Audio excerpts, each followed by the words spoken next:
Thanks very much for coming. Hi, Alicia. There you are, Alicia Murley, and great to have you in here. And Becky from Indiana is here. Lovely to have Becky. Becky used to live in Belfast and was regularly at 10 by 9 for the first few years. And Dennis from Canada, lovely to have you here. And Heidi, great to have you from also from the country of Canada. Are there any Irish people here? People from all over the place. Well, Moiraise and Fiona, yes. There's another Canadian, Mitch. Hi, Mitch. Nice to see you inside here. And some of you will not have been to a 10 by 9 before. And a 10 by 9 is where 9 people have up to 10 minutes each to tell a true story from their life. Paul and I started it in the Black Box in Belfast in about 9 years ago now, coming close to 10. And we started in the front room of the Black Box, which is their smaller venue.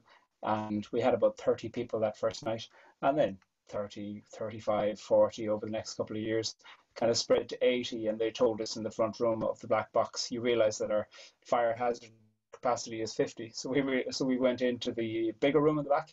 And so since then, we've had about 200 people every month. 10 by 9 has spread around the place too. There's different satellite places that have been licensed to run 10 by 9 in Nashville and Chicago. There's a few in Australia, one in Melbourne and one outside Melbourne, one in Adelaide, one outside Adelaide. There's a whole bunch of them in the Netherlands. There's one that happens quarterly in Glasgow. There's one that happens in Bradford. There's one that happens in Dorset. From Kerry to Ballymena. That's pretty amazing, Mary. A few years ago, I was at a wedding and I was sitting next to somebody from Kerry. And this is all especially for Mary Waldron, who's just come in and is from Kerry. I was at a wedding and I was sitting next to somebody from Kerry. I could hear the way that she was talking that she was from Kerry because she kept on saying Teshko and Aru well. Anyway, I said, my grandfather was from Kerry. I was hoping that I would get a little bit of kind of kudos. And she said, what part of Kerry now? And I said, oh, from Abbeydorney. And she looked at me with utter disgust. And she said, that'll be North Kerry now. And she turned away and didn't talk to me for the rest of the night. That was the end of that. Nobody came to rescue me whatsoever. Apparently, North Kerry and South Kerry, there is a border down the middle of that kingdom that is more sophisticated and complex and unbreakable than the border between the North and the Republic. So there we are. Be careful with the people from Kerry. They are lovely people, especially the ones from North Kerry. Right, I think we should get started. Our first story is a story that we're really looking forward to, and it is a story from Miriam Uhlemann, and we're looking forward to having Miriam tell her story. Paul's going to bring you up there, Miriam, and then you can launch right into your story. So what I should tell you first is that I am not an animal lover, though neither am I an animal hater. When I disclose this fact to anyone, I always follow it up quickly with, but I would never ever hurt an animal. We had dogs when I was growing up, but I wasn't interested in them, their personalities, their habits, exercising or otherwise. I was simply indifferent. With this backdrop in mind, you might be surprised to hear that my rescue story actually is about a dog and occurred in the most unlikely of settings, the foyer of a multiplex cinema near Parnell Square in Dublin. I'm just standing there waiting for my husband to get the cinema tickets, and I become aware of 4 north inner city Dublin boys about 10 or 11 years of age in a little group with a dog on a lead. It's a Jack Russell. It did look cute and a little bewildered, and if it had had a longer tail, its level of fear or otherwise might have been easier to read. The group conversation that I hear is going along the lines of what to do with the dog. The options being visited ranged from tie it to the railings outside while they went into the cinema, or the possibility of smuggling it in there with them. In my work life, I've met and known lots of kids like these ones. Wily, streetwise, great kids with big hearts and crazy, unthought through ideas. So as I was standing close to them, I ventured to ask, what's the story with the dog? It followed us, miss. Clearly they pegged me alongside their teachers. From where, I asked, but they were blank on that and couldn't give any precise details. It just followed them. And I remember that there was some obscure story about how they had acquired the lead. I pointed out that someone would be really sad and worried about their dog, but this was of no interest to the lads. They stood looking at the dog, and I could see that the initial idea of the mutt was fast losing its charm. Dogs are not just for Christmas, the slogan goes. This dog was not even for a couple of hours. Reality and the unsavory taste of responsibility was settling on the group.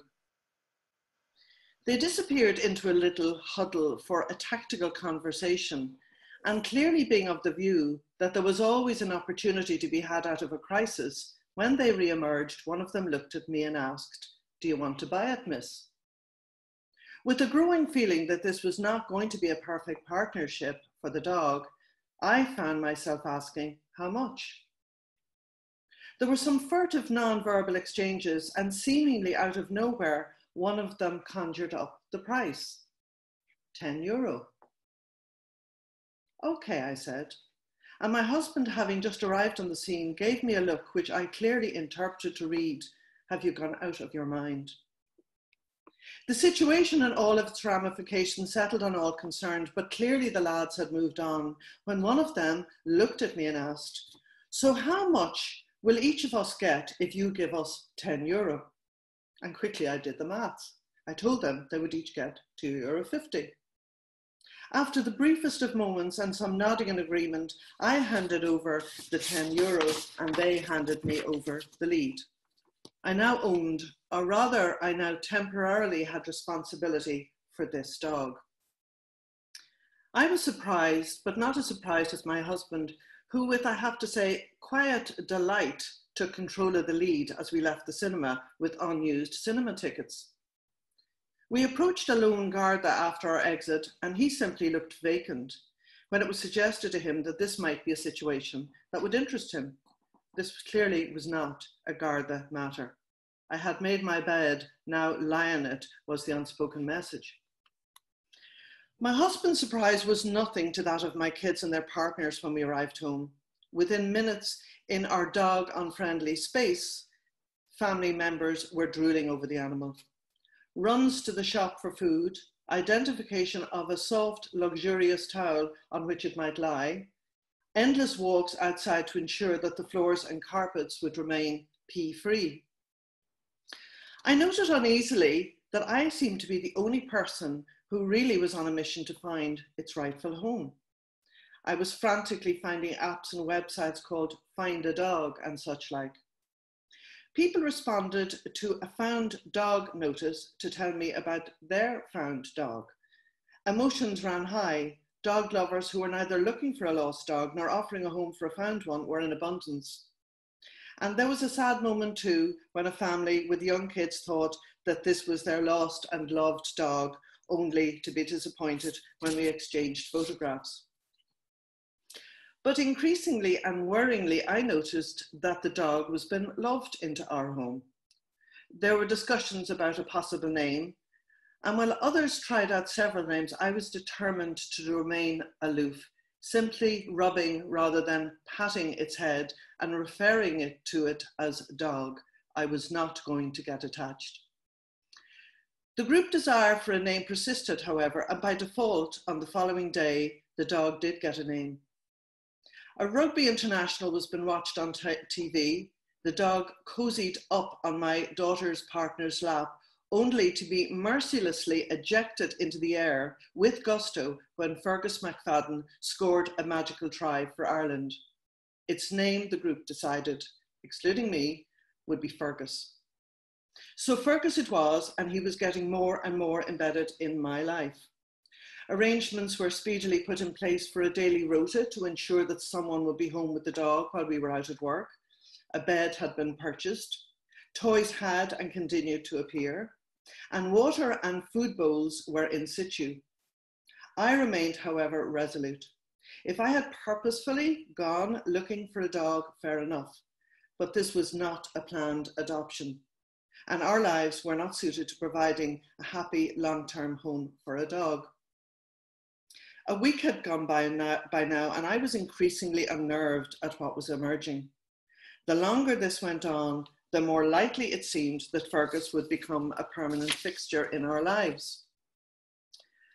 But like the four original procurers, the lads, I trusted and waited for a solution to emerge, and sure enough, on day 8, it came to pass. My neighbour Bridget from rural Wexford knocked the door. Like all the neighbours, she had heard the story. Her mother, it transpired, had been recently widowed and was lonely. She had a big working farm dog that spent its life outdoors, but she wanted a small dog to keep her company indoors. Joy of joys. Never was an arrangement made so quickly, and so it was on the following day that Fergus exited our lives for a road trip to Wexford, where, according to the regular updates, he fell into a loving home where he is king of the castle and he now is known as Sam. So yes, even if I say so, he was very cute. And yes, members of my family would have kept him, but I truly believe the ending was for the best. As a footnote, I will tell you that my kids and my husband have subsequently admitted that he peed all over the place during his stay, and how they had colluded to keep this from me, furtively washing up after him each time. As rescue stories go, though, I very happily think this one has win-win written all over it, except, of course, for the original owners, who I hope trust the cosmos enough and the goodness of others enough to believe that their dog lived happily ever after. Oh, fantastic. Thank you very much, Miriam. Have you had more dogs in your life since? No. No? No. And I don't think there's a possibility I'm going to ever have a dog in my life. But I'm never, ever would hurt an animal, you know, so I just, that's... I love the insistence that you feel the need to say that. I do. I'm surrounded by a lot of, you know, dog and lovers and stuff. And I think, but, you know, so I think it's really important that they know their dogs are safe around me, but I don't want them living with me, you know, so yeah. Don't want. Well,